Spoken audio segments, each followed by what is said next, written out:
Andhra university పరిశోధనల అభివృద్ధికి 250 కోట్లు కేటాయించాలని సీఎం చంద్రబాబుకు మంత్రి లోకేష్ విజ్ఞప్తి చేశారు.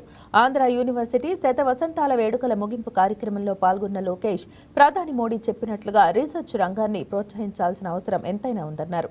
వీసీలకు విజన్ ఉంటే వర్సిటీలు అభివృద్ధి చెందుతాయన్నారు. ఏయూలో చదవనందుకు తాను ఎంతో బాధపడుతున్నట్లు తెలిపారు. భారతదేశంలోనే వన్ ఆఫ్ ద ఓల్డెస్ట్ యూనివర్సిటీగా ఈ రోజు మన ముందల నిలబడుతుంది. భాష ప్రయుక్త రాష్ట్రాల కోసం మనం ఆనాడు పోరాడితే ఆంధ్ర రాష్ట్రం ఏర్పడింది. అదేవిధంగా తెలుగు ప్రజల కోసం ఆంధ్ర యూనివర్సిటీ మనం ఏర్పాటు చేసుకుంటాం జరిగింది. నేను కార్నిగీ మెలన్ స్టాన్ఫర్డ్లో చదివిన వాడిని. కానీ ఈరోజు మిమ్మల్ని అందరూ చూస్తే అసూయపడుతున్నా. ఇక్కడ ఆంధ్ర యూనివర్సిటీలో చదువుంటే ఎంత బాగుండేదని. పక్కనే విశాఖ బీచ్ రోడ్, అద్భుతమైన ఫ్యాకల్టీ. అంతెందుకు ఆంధ్ర యూనివర్సిటీ స్టూడెంట్స్ జోషే ఈరోజు అదిరిపోవటం జరుగుతుంది. మీ జోష్ చూసిన తర్వాత మీకోసం ఇంకా కష్టపడాలి, పని చేయాలి.